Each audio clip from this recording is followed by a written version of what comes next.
10-minute stories. News versus nourishment. The first thing I saw of him was the dome of his bald head and the strip of wandering black hair that strayed across it like a bit of seaweed left by an ebbing tide. The rest was hidden behind the opened newspaper, which he devoured while waiting for his luncheon. He was a little man. I saw the tips of square boots with knobs on them projecting beneath the table, and later I noted that his nose was aquiline, and that he had large, comfortable ears. He may have been something in a forwarding office. He was not spruce enough for banking or insurance circles. He read that evening edition as if the future of the race depended on it. Then the girl, a lackadaisical, bird-like creature, brought his plate of braised beef and carrots, swimming in thick brown gravy, and set it down with noisy clatter upon the marble table. He was so absorbed that the dishes came as a surprise, and as he looked up, startled, the paper descended softly upon the thick brown gravy. This was the first disaster, for when he lifted it to find his place, the columns of print resembled a successful fly-paper. He looked round at everybody, bewildered. For the moment, however, I was so interested in the wandering strip of seaweed on his skull that I hardly noticed his efforts to free the newspaper, himself, his neighbors, and the cruet stand from the adhesive entanglement of this portion of his luncheon. There was a sound of scattering. Then the girl had somehow managed it for him with her grimy napkin. But that remnant of a tide forgotten, as I came to regard it, fascinated me. It strayed, lonely as a cloud. It was so admirably fastened down. The angle, curve, and general adjustment had been evidently chosen with so much care. Its lie upon that dome of silence had been calculated to a nicety, so that it should relieve with the best possible effect the open waste around it. It was like a mathematical problem. Only when his grave, dark eyes met mine did I realize that I was staring rudely. But long before my own hurried luncheon came, the difficulties in which this stranger opposite was involved had fascinated me afresh. The contents of the now mutilated evening paper absorbed him to the point of positive conflict. It may have been the racing news, police reports, or a breach of promise case. It may have been some special article and leader, or it may have been merely advertisements, perhaps. I cannot say. But his efforts to read and eat at the same time made me wonder with a growing excitement for the final issue of the battle. Had I not been alone, I would have laid a bet, with odds, I think, against braised beef and carrots. He did it all so gravely and so earnestly, aware of the claims of both contestants, yet determined to be conscientious. Determined he most certainly was. A man doing anything with all his heart is always interesting to watch, but a man solemnly doing two things at once wins admiration and respect as well. My sympathies went out to him. I longed to give him hints, and the only time my attention wandered from this contest between news and nourishment was when I watched that strip of lonely seaweed rise and fall, vanish and reappear, with the movement of his head in eating. The way it dived to meet the fork, then rose again to greet the paper, was like the motion of a swimmer among waves. He arranged his sight so cleverly, dividing it in some swift, extraordinary manner, yet without squinting, between the occupants of the arena. An eye and a half on each alternately seemed to be the plan, the extra half left over being free to bring immediate first aid when needed. But his mind, I felt, was really with the paper all along. The nourishment was pleasure, the news was duty. There was a heroism in this little man.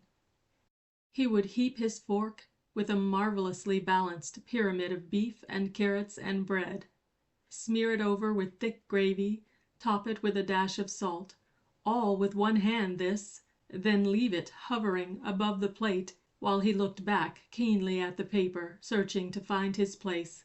For between mouthfuls he always lost his place. It distressed me till he found it again. My interest centered on the piled-up fork. But what distressed me even more was that every time he found it and shot an eye back again to the loaded implement, that pyramid tumbled. 3 times out of 4 at least it dropped its burden in this way, and the look of weariness, surprise, and disappointment on his face at each collapse was almost more than I could bear.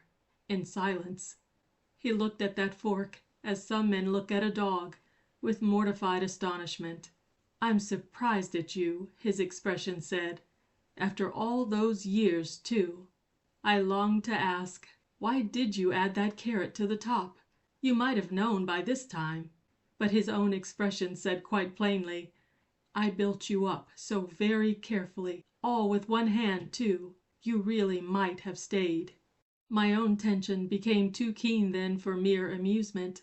I found myself taking sides alternately with the beef and paper.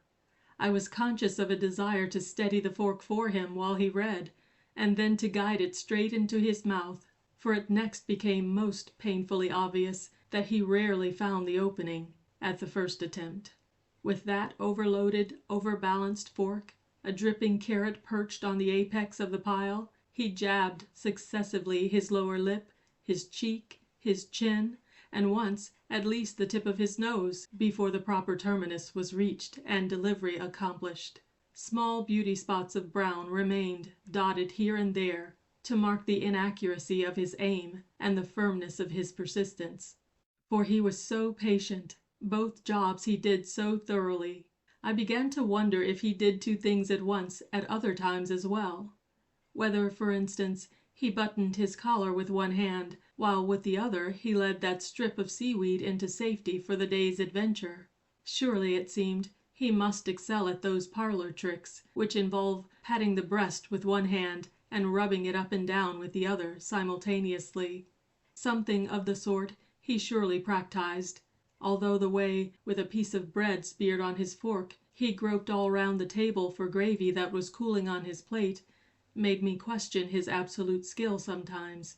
He was too absorbed to notice things around him. The stout, bespectacled woman, for instance, who sat beside him on the leather couch, might not have existed at all. The way she looked him up and down, hinting for more room, was utterly lost upon him. So was the way she moved her glass of steaming milk and her undersized bananas to and fro to dodge the paper he constantly flapped beneath her very nose. He took far more than his proper share of space, and she clearly resented it, most bitterly, yet was afraid to speak. The movements of her glass and fruit were like a game of chess. He played the stronger gambit and forced her moves. She sulked and lost.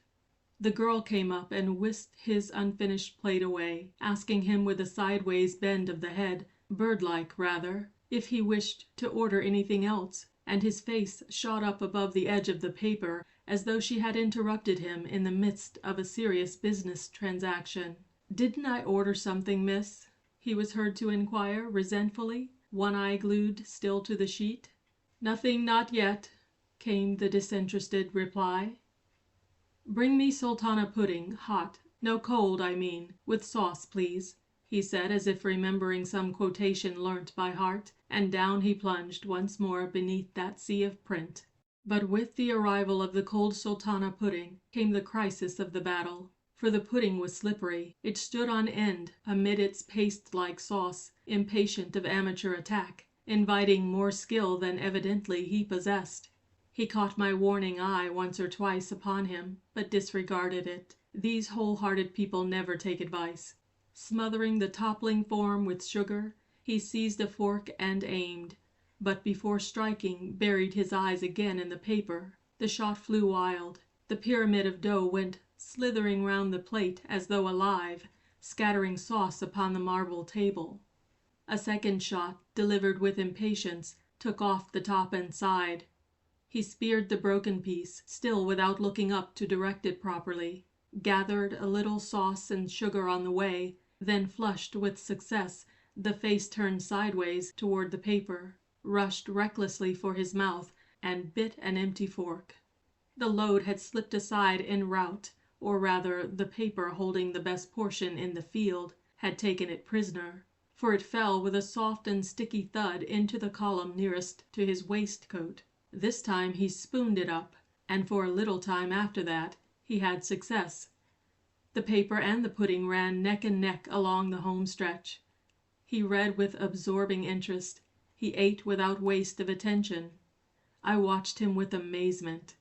This performance of a divided personality must be given somewhere every day at the luncheon hour. The mood of the afternoon hung probably upon its accomplishment without disaster. The pudding had dwindled to its last tidbit without attempting further osplage, and his eyes had just begun to feast upon a freshly turned page of the newspaper, when crash, bang, there came complete discomfiture. Drunk with success, he made a violent, misdirected shot. He had waited long for that tidbit, had nursed it carefully, keeping a little pool of sauce and sugar especially for it, when this careless aim sent it flying off the plate several inches into the middle of the table. The woman with the milk and the banana gave a little scream of indignation. He turned abruptly, noticing her presence for the first time. He realized that he had edged her almost off the couch. He also realized with the other eye that the bit of pudding lay beyond redemption or recapture. Several people were watching him.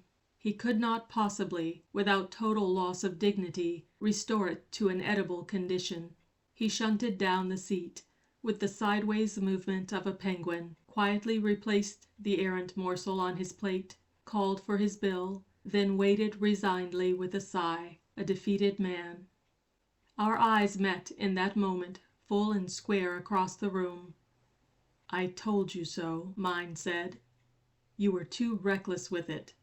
But in his own there shone a look of misery and regret I shall not easily forget. For a single instant his face vanished behind the crumpled but victorious paper, to emerge scarlet, a moment later, with the strip of seaweed drawn out of its normal bed into an unaccustomed route, towards one tilted eyebrow. In his distress the man had passed a hand absent-mindedly across his forehead. The woman, putting on her spectacles, eyed with relief his preparations for departure. He went, but he took the paper with him, and through the window I caught my final glimpse of him as he climbed outside a passing omnibus. He was small and rotund. His eyes shone in a flushed and disappointed face. His coat-tails spread sideways in the wind. Like an irate and very swollen sparrow he looked, defeated in some wretched gutter combat, yet eager for more, and certain to return to the arena, as long as life should last, about the luncheon hour. End of News versus Nourishment by Algernon Blackwood.